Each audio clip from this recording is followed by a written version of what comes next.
قال الله تبارك وتعالى في القرآن المجيد والفرقان الحميد: أعوذ بالله من الشيطان الرجيم.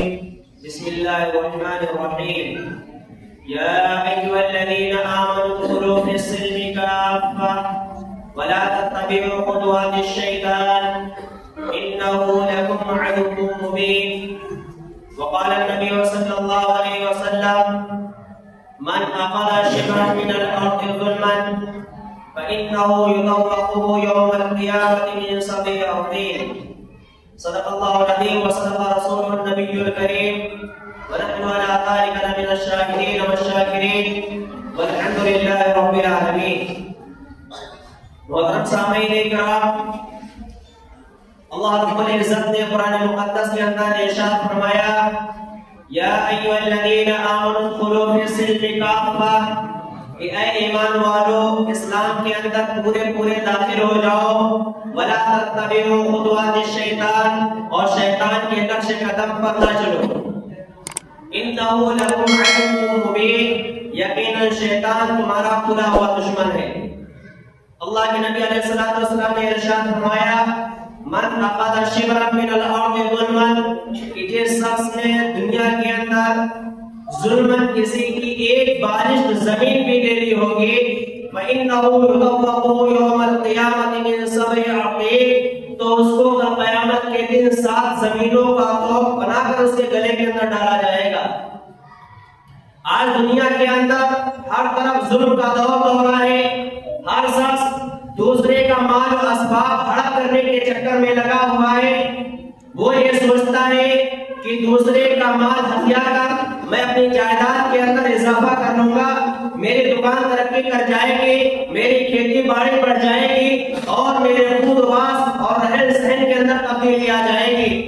حالانکہ حقیقت میں وہ دوسرے کا مال ہڑپ کر کے اپنے مال کی مقدار کو نہیں بڑھا رہا، وہ دوسرے کی کھیتی کو ہڑپ کر کے اپنی کھیتی میں شامل کر کے وہ اپنی کھیتی کے مقدار کو نہیں بڑھا رہا ہے، بلکہ وہ اپنے لیے جہنم کے انگاروں کی جو تیزیاں ہیں ان کے اندر اضافہ کر رہا ہے. میرے محترم بزرگوں اور دوستو، اسی وجہ سے اللہ کے نبی علیہ الصلوۃ والسلام نے ارشاد فرمایا: من اخذ شبرا من الارض ظلما فانه يطوق يوم القيامة من سبع أرضين، کہ جس نے ظلمن کسی کی ایک بارش زمین بھی لے لی ہوگی تو کل قیامت کے دن 7 زمینوں کا طوق بنا کر اس کے گلے کے اندر ڈالا جائے گا. ایک دن نبی کریم صلی اللہ علیہ وسلم نے صحابہ کرام رضوان اللہ تعالی علیہم اجمعین سے ارشاد فرمایا: اتدرون من المفلس، کیا صحابہ کرام کی جماعت، کیا تم لوگ کیا تمہیں معلوم ہے کہ مفلس کون ہے؟ صحابہ کرام نے عرض کیا کہ اللہ کے نبی علیہ الصلوۃ والسلام من لا درہم ولا متاع، کہ ہم تو مفلس اسی کو سمجھتے ہیں کہ جس کے پاس درہم نہ ہو، دینار نہ ہو، جس کے پاس مال و متاع نہ ہو. اللہ کے نبی علیہ الصلوۃ والسلام نے ارشاد فرمایا: ان المفلس من امتی من یأتی یوم القیامة بصلاۃ وصیام وزکاۃ، کہ میرے امت کا مفلس وہ ہوگا جو کل قیامت کے دن بہت ساری نماز اس کے پاس ہوں گے، بہت سارے روزے اس کے پاس ہوں گے، اور زکوٰۃ کے انبار اس کے پاس لگے ہوں گے. وَيَأْتِ قَدْ شَتَمَ هَٰذَا، لیکن اس کا حال یہ ہوگا کہ اس نے کسی کو گالی دی ہوگی. وَقَلَمَ هَٰذَا، کسی پر الزام لگایا ہوگا. وَأَكَلَ مَالَ هَٰذَا، اور کسی کا مال کھایا ہوگا. وَسَفَكَ دَمَ هَٰذَا، اور کسی کا خون بہایا ہوگا. وَضَرَبَ هَٰذَا، اور اس نے کسی کو مارا پیٹا ہوگا.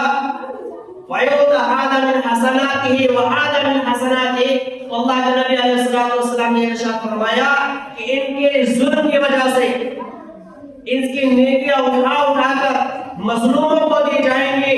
وَإِنْ فَنِيَتْ حَسَنَاتُهُ قَبْلَ أَنْ يُقْضَىٰ مَا عَلَيْهِ، لیکن اگر اس کی نیکیاں ختم ہو جائیں گی لیکن دعوے دار باقی رہ جائیں گے، تو اللہ کے نبی علیہ الصلوۃ والسلام نے ارشاد فرمایا کہ ان مظلوموں کے گناہ اٹھا کر اس ظالم کے اوپر ڈالے جائیں گے، اور پھر اس کو اٹھا کر جہنم کے اندر پھینک دیا جائے گا. اب آپ بتائیے اور سوچئے کہ ایک وہ شخص جس کے پاس نمازوں کا انبار لگا ہوا ہے، جس کے پاس روزوں کا انبار لگا ہوا ہے، جس کے زکات کے ڈھیر لگے ہوئے ہیں، لیکن ناجائز مال کھایا ہوا ہوتا ہے، اپنے کھیت میڑ کو کاٹ کاٹ کر وہ دوسرے کے کھیت کے اندر پہنچ جاتا ہے اور اس طریقے اس نے زیادتیاں کی ہوتی ہیں، تو بتائیے کہ یہ نماز، روزے، زکات یہ آخرت کے اندر ہمارے کس کام آئیں گے؟ آج ہم غیبت اور چغل خوری کے اندر لگے رہتے ہیں، ایک دوسرے پر تان تشنی کرتے رہتے ہیں، اتہام و بہتان لگاتے ہیں، ایک دوسرے کو ستانے اور نیچا دکھانے کے فکر میں لگے رہتے ہیں۔ ذرا سوچئے کہ کل قیامت کے دن جب ان تمام تر گناہوں کے عوض ہماری نیکیاں دی جانے لگیں گی تو ہم کیا کر سکیں گے اور ہم کس لائق رہ جائیں گے؟ اور اس وقت اللہ رب العزت بھی ہماری کوئی فریاد نہیں سنے گا۔ ان اللہ لا یقطع ذا حق الحق، کہ اللہ رب العزت پہ اس دن حق والوں کو حق لینے سے نہ روکے گا، کیونکہ یہ سب اللہ رب العزت کے ہی حکم سے ہو رہا ہوگا۔